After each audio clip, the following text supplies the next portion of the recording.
supuesto, le agradecemos esta espléndida conferencia que creo que, bueno, ya marca algunos temas bastante importantes y relevantes para discutir a lo largo de estos días. Y, bueno, pues ahora tenemos un espacio para preguntas del público. Muchas gracias, Bas. Muy interesante. Es interesante ver cómo, en comparación con hace 20 años, cómo hay un consenso y lo que estabas diciendo. Yo creo que la mayor parte de la gente entiende y comparte. Pues es algo que creo que he podido observar, ¿no? De que vamos encontrando el camino, la distinción entre escritura e iconografía. En una reunión en Varsovia y con egiptólogos, no sé si hubo un consenso, ¿no? Me parecía que sí, de que esas categorías conceptuales son muy de nosotros y quizás no se apliquen muy bien a este sistema donde la frontera es tan borrosa que no existe y que es la misma cosa, y quizás esos conceptos nos están obstaculizando. Y ya la pregunta, lo único que me causó un problema fue cuando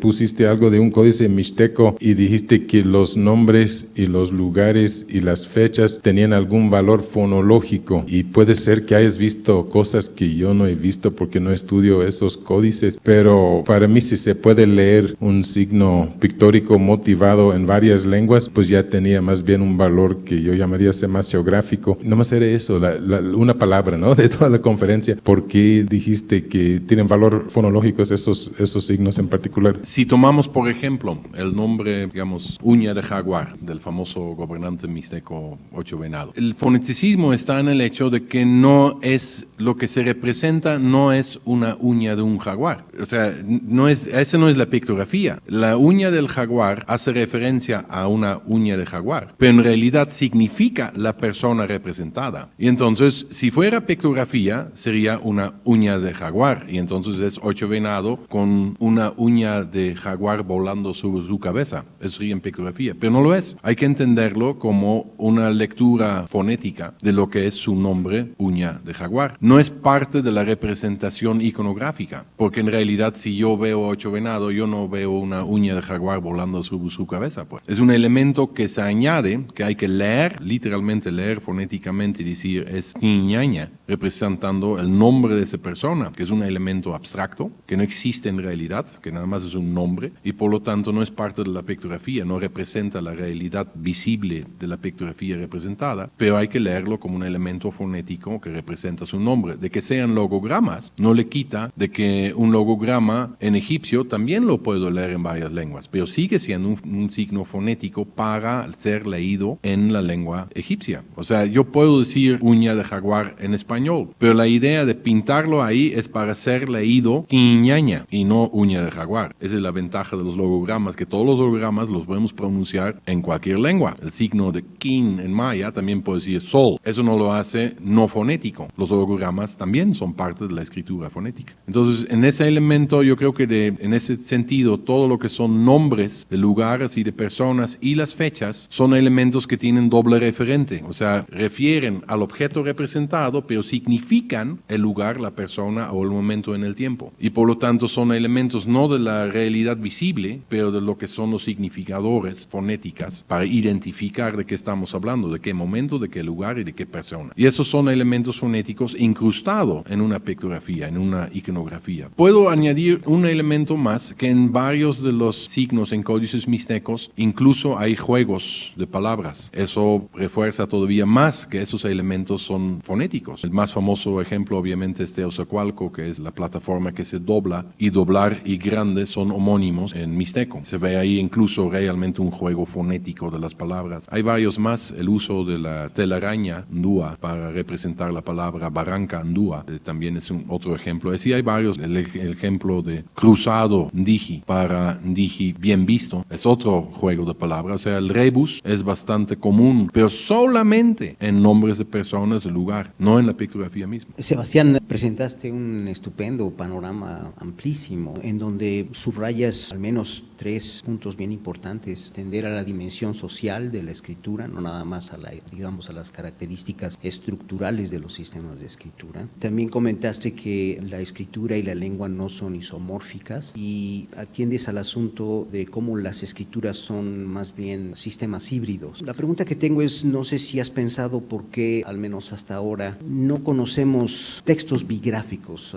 prehispánicos, digamos semejantes a lo que vendría siendo la piedra roseta o otras escrituras o hasta trigráficas en el Medio Oriente, lo mismo que en China. Claro, reconozco que podría ser problema de evidencia arqueológica, pero hasta ahora no conocemos un caso así muy concreto de un texto bigráfico en la Mesoamérica prehispánica. Me pueden corregir los mayistas, pero creo que en la zona maya sí hay unos textos que son jeroglíficas mayas y luego signos teotihuacanoides que parecen mostrar intentos de textos bigráficos. O sea, no nada más es cuestión de diferencias en el font. Pues no sabemos, porque esos signos teotihuacanos obviamente son parte de una discusión si había o no ese tipo de signos en Teotihuacán mismo. Pero por lo menos me acuerdo, ahí los mayanistas me lo dirán, pero me acuerdo que hay una inscripción que claramente es un texto jeroglífico en maya con un intento de hacer una representación en iconografía teotihuacana. Ese es el único ejemplo que yo conozco de un texto bigráfico. No sé hasta dónde realmente fue común esto. Pero no sé, yo creo que obviamente está la discusión por qué en la zona maya van por el foneticismo y por qué en la zona de Oaxaca van por la pictografía. Y el hecho de que la pictografía es la última etapa en Oaxaca también echa a tierra, por ejemplo, por supuesto, toda la idea de una evolución de lo pictográfico hacia lo fonético. En Oaxaca es al revés, vamos de lo fonético hacia lo pictográfico. Y yo me puedo imaginar que eso tiene que ver también con la situación lingüística. En la zona maya, las lenguas mayas son relativamente cercanas, se crea durante la época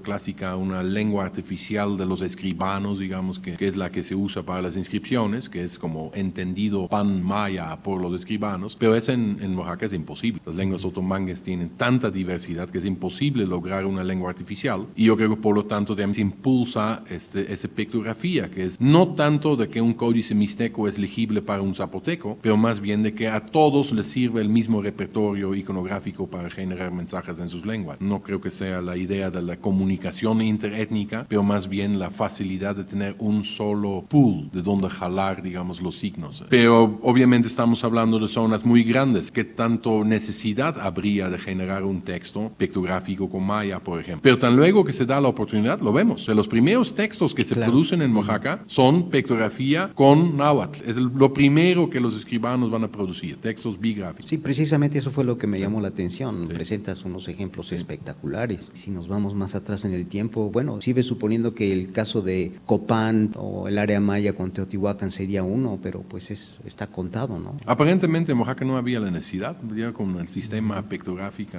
se tenía, no había necesidad de traducir a otras. Sí, es un sistema híbrido que permite muchísima flexibilidad lingüística, ¿no? Sí, exacto. De acuerdo con la realidad lingüística de Oaxaca, que es una locura. Aprovechando que efectivamente el panorama fue muy amplio y muy completo, y bordando un poquito más sobre esta cuestión de los usos sociales de la escritura, a mí sí me gustaría escuchar un poquito más acerca de la identidad de los grupos que poseen estos códigos y que los utilizan dentro de la zona en la que tú trabajas. ¿De qué época? ¿De prehispánica, colonial? Prehispánico, por supuesto. En la época posclásica y en el ámbito de Oaxaca se tiene un sistema de linajes altamente competitivas que llenan el paisaje oaxaqueño. En el sistema del gobierno de esos linajes, las relaciones genealógicas son sumamente importantes para negociar los derechos al gobierno de esos señoríos. Hubo sistemas muy complicados donde ciertos cacicazgos, por ejemplo el de Tilantongo, se reservaba el derecho de reiniciar dinastías extintas, pero es muy claro que todo momento, incluso en la negociación, cuando los niños todavía ni siquiera habían nacido en un matrimonio, ya se negociaba lo que iba a ser la herencia de los niños todavía no nacidos. O sea, novio se casan, y en ese casamiento, antes del casamiento, ya tenían negociados los papás y sus consejos cuál iba a ser la manera de heredar a los niños aún no nacidos los diferentes títulos de los señoríos. En un sistema tan complicado era necesario registrar con mucho detalle cómo cómo son esos linajes. Ese es el primer uso social en los palacios. Además, garantizar y explicar por qué los gobernantes mixtecos conformaban una casta separada, inmezclable con la población macehual, digamos. Y entonces también los libros hacen referencia a los orígenes divinos especiales del linaje del gobernante, las formas especiales en que los gobernantes llegan a hacerse del poder y luego cómo lo transmitan generación tras generación. El uso social de esos libros es mantener a la élite gobernante en su lugar y ofrecerles los mecanismos para negociar constantemente el lugar de cada gobernante dentro de la red tan complicada de los linajes que abarcan el territorio. Y el otro uso social son los libros mánticos, que rigen no tanto los argumentos históricos, sino que rigen de manera ética y moral a la población. Esos son los mecanismos que se usa para enderezar y guiar la vida de cada individuo. Entonces los usos sociales ahí son bien claros. Es un uso para guía y un uso para guiar el comportamiento ético y guías para desentrañar y conocer el lugar dentro de la red política de cada casa gobernante. Mi pregunta era un poco más concretamente en el sentido de quién posee esta tecnología, o sea, quiénes trazan estos libros, quiénes conocen los signos, quiénes saben preparar los materiales, los soportes escritorios, todo esto. Pues ahí solamente podemos inducir cosas de los documentos mismos porque no tenemos información. Entonces, obviamente, un escribano no solamente tiene que aprender todo el repertorio de los signos, sino también cómo preparar un libro, cómo preparar las pinturas, etcétera, etcétera. Pero también es muy claro que necesita conocer las historias, porque si no entiendes lo que estás pintando, pues vas a cometer 1000 errores. Ahí viene la duda si los pintores de los libros históricos pueden haber sido los mismos que los pintores de libros mánticos. ¿Fueron los pintores solamente pintores o también entendían lo que estaban pintando? Si entendían lo que estaban pintando, también entonces eran especialistas en esos temas. Entonces, ser escritor era aprender el repertorio, todas las técnicas relacionadas a la manufactura del documento final y todos los conocimientos necesarios para entender lo que estabas pintando. Eso se puede inducir de los libros mismos. Pero queda, por ejemplo, la pregunta, ¿hay diferencia entre los que pintaban libros históricos y libros mánticos? Y finalmente, en la colonia, ¿hay diferencias entre el pintor y la persona que glosa? Porque muchos vienen glosados en letras góticas a mediados del siglo XVI. ¿Es el pintor o es una segunda persona? O sea, que la escritura europea en su primer momento estaba en manos de personas particulares diferentes a los pintores, o es el pintor que se convierte en escribano. ¿Es transicional o son dos diferentes entidades? El pintor que va perdiendo su conocimiento técnico hasta morir la escritura y el escribano que es otra persona, o es la misma que está en una transición. De ahí no tengo las respuestas.